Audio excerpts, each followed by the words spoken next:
Good morning at nandito na ako sa video online banking at magbabayad ako sa Meet Pharma Medical Supply.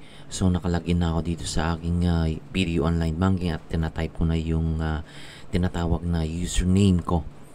At sa susunod dito yung password ko. Kailangan dito yung OTP ng inyong mobile device bago makalagin sa video online banking. Dito guys, maghihintay tayo ng mga mag-loading yung video online banking. Dapat ang connection mo dito sa inyong video online ay mabilis. Kung hindi mabilis yung internet connection mo at hindi ka na makakalagin dito sa inyong video online banking, importante din yung user, yung password dito at saka yung OTP. Then maglalagin na ako dito sa aking video online banking. Kung mapapansin mo, naglo-loading na aking video online banking at papunta na ako. Hindi na ako nag-proceed dito sa fingerprint. Yun nga, nandito na. I-click mo lang sa baba yung pay bills. May apat na option doon. May account, send money, at pay bills. I-click mo lang yung pay bills kung saan nandito na yung option kung saan tayo magbabayad sa Meet Pharma Medical Supply. Ngayon, pipiliin mo na kung saan. Pay from your account, pay this company biller, which is yung nandito na yung account ko na 18.27 pesos. Yun, makikita mo na yung dito, yung account bills from, then i-slide mo lang patungo dito sa inyong billers not requiring enrollment. Tapos maglo-loading siya.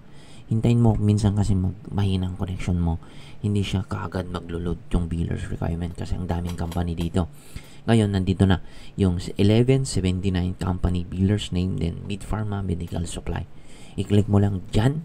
Pagka-click mo yung amount, i-type mo yung amount, yung remarks, yung subscriber name. For example, magbabayad ka ng 10,000 pesos sa inyong dito.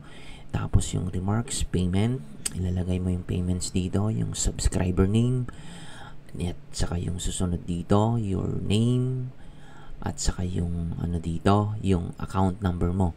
Yung tinatype mo dito, yung tinatype ko dito yung your name, subscriber number, which is account, yung account ng inyong babayaran sa inyong Meet Pharma Medical Supply. Ngayon, at tinatype ko kasi para at least malaman mo, hindi yung malaman mo yung paano ito ini-input sa inyong video online banking. Pag nagkamali ka dito, ikaw na bahala or hindi ka na makabayad. For example, nakabayad ka na, nandito na yung information, di ba? Makikita mo na yan.